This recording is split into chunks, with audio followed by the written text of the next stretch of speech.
अस्सलाम वालेकुम एवरीवन। मेरा नाम डॉक्टर हैना आसिम है। मैं चाइना में गायनी एंड ऑब्स डिपार्टमेंट में पोस्ट ग्रेजुएशन कर रही हूँ। Welcome to my channel. ये एक ऐसा प्लेटफॉर्म है जहाँ पर मैं अपनी मेडिकल नॉलेज से रिलेटेड वीडियोस भी आप लोगों के साथ शेयर किया करूँगी और हम डिफरेंट टॉपिक्स पर डिस्कशन किया करेंगे। So let's start today's topic. आज जो टॉपिक मैंने चूज़ किया है वो है यूट्राइन फाइब्रॉइड्स का, क्योंकि ये एक इंतहाई कॉमन टॉपिक है, विमेन में पाए जाने वाला एक आम मसला है और 70 to 80% विमेन इसको सफ़र करती हैं। So let's start from this topic and let's start from the introduction. सबसे पहले हम बात करते हैं कि यूट्राइन फाइब्रॉइड्स होते क्या हैं। विमेन बॉडी का एक ऑर्गन यूट्रस यानी कि बच्चादानी, उसमें बनने वाली रसोलियों को हम फाइब्रॉइड्स कहते हैं, जो कि छोटी से बड़ी बॉल के साइज तक किसी भी साइज में यूट्रस में बन सकती हैं। अब बारी आती है कि पेशेंट किन कंप्लेंट्स के साथ डॉक्टर को प्रेजेंट कर सकता है और इसकी कॉमन सिम्टम्स क्या क्या हो सकती हैं। इसकी कॉमन सिम्टम्स में नंबर 1 एक्सेसिव ब्लीडिंग।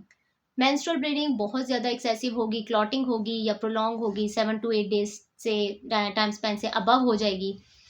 नंबर 2, इसमें इस एक्सेसिव ब्लीडिंग लॉस की वजह से एनीमिया हो सकता है, खून की कमी और कमज़ोरी, चिड़चिड़ापन, जिस्म में दर्द, कमर के निचले हिस्से में थकावट, टांगों में दर्द, इन जैसे मसाइल आम पैदा हो सकते हैं।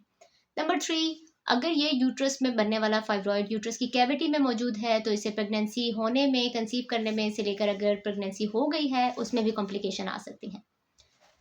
अब अगर ये फाइब्रॉइड यूट्रस के आउटर सरफेस पे बना हुआ है और आसपास के ऑर्गन्स को कंप्रेस कर रहा है तो उसमें वैसी सिम्टम्स पैदा होंगी। मिसाल के तौर पर अगर ये बाहर वाले हिस्से में है और ब्लैडर को यानी मसाने को प्रेस कर रहा है तो एक्सेसिव यूरिनेशन होगी, बार बार यूरिन आएगा।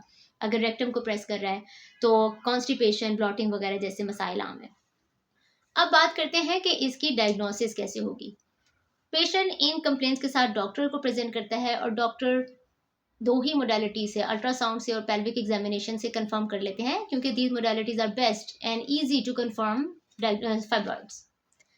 अब हम डिस्कस करते हैं कि इसकी सिम्टम्स क्या हो। We have discuss already discuss the symptoms. अब हम डिस्कस करते हैं कि इसकी कॉजेज क्या हैं, ऐसी क्या वजूहात हैं जो कि फाइब्रॉइड्स बनने को प्रमोट करती हैं। इसकी कॉजेज में, अहम कॉजेज में जो कि स्टिल अभी अननोन है और मेजर इन्फ्लुएंसेस में आ जाता है हार्मोनल इम्बैलेंसमेंट। हमारी बॉडी में बनने वाला हार्मोन एस्ट्रोजन लेवल की ज्यादती फाइब्रॉइड्स के बनने का एक अहम सबब होती है। इसके अलावा ओबेसिटी, मोटापा, मोटापे से फैट सेल्स बनते हैं, फैट सेल से एस्ट्रोजन ज्यादा होता है और एस्ट्रोजन के ज्यादा होने से फाइब्रॉइड्स बनते हैं। Number 3, family history. अगर आपकी फैमिली में आपकी मदर या सिस्टर्स वगैरह को किसी को है तो फाइब्रॉइड्स होने के चांसेस ज़्यादा बढ़ जाते हैं।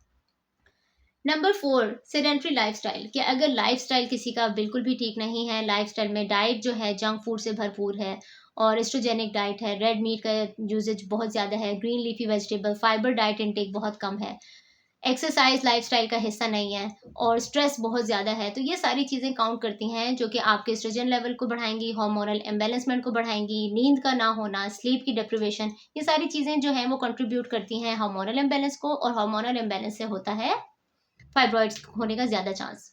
तो इनमें से कुछ चीज़ें जो मैंने आपको बताई वो तो अनकंट्रोलेबल थी, जैसे कि फैमिली हिस्ट्री और जेनेटिक म्यूटेशन, इस पे हमारा कंट्रोल नहीं है, बट बाकी चीज़ें, कुछ चीज़ें हमारे कंट्रोल में हैं, हम उन पर वर्कआउट करके चांसेस को मिनिमाइज कर सकते हैं कि फाइब्रॉइड्स बने। जैसे कि ओबेसिटी, मोटापे को कंट्रोल किया जा सकता है, आप अपना एग्जैक्ट बीएमआई देखें और उसके अकॉर्डिंगली अपना वेट रिड्यूस करने की ट्राई करें। नंबर 2, आप अपनी डाइट को मॉडिफाई करें, आप अपनी डाइट में फाइबर रिच डाइट लें, जैसे कि green leafy vegetables, broccoli, cauliflower वगैरह हो गया, और जंक फूड, प्रोसेस्ड फूड को अपनी डाइट से मिनिमाइज करें, चीज़, डेयरी प्रोडक्ट्स हो गई और शुगरी प्रोडक्ट्स हो गई, सोडा और हाई कार्ब डाइट, इसको एलिमिनेट करें। नंबर 3, डेली एक्सरसाइज आप अपनी लाइफस्टाइल का हिस्सा बनाएं। स्ट्रेस रिडक्शन और स्लीप डिप्रिवेशन को आप दूर करें। स्ट्रेस रिडक्शन की बहुत सारी मोडालिटीज़ हैं, मेडिटेशन, योगा, डेली रूटीन की एक्सरसाइजेस, ये सारी चीज़ें, इन पर आप वर्कआउट करके आप अपने चांसेस को मिनिमाइज कर सकते हैं कि एस्ट्रोजन लेवल मिनिमाइज हो और फाइब्रॉइड के होने के चांसेस कम से कम हो सकें। अब हम बात करते हैं ट्रीटमेंट की, कि इनके ट्रीटमेंट ऑप्शंस क्या क्या अवेलेबल हैं। लाइफस्टाइल मॉडिफिकेशन हम डिस्कस कर चुके हैं। सेकेंड ऑप्शन आता है हमारे पास मेडिसिन का।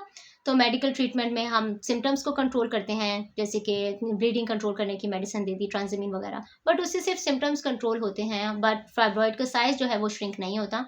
Hormonal therapy, non hormonal therapy भी आ जाती है।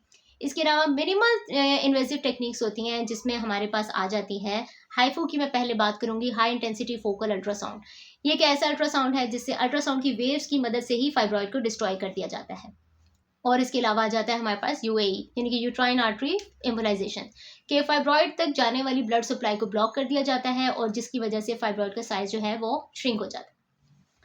फिर कुछ ट्रीटमेंट प्लान ऑप्शंस ऐसे होते हैं कि सर्जरी की तरफ ही जाना पड़ता है, डिपेंड कर रहा होता है फाइब्रॉइड का साइज क्या है, फाइब्रॉइड की लोकेशन क्या है।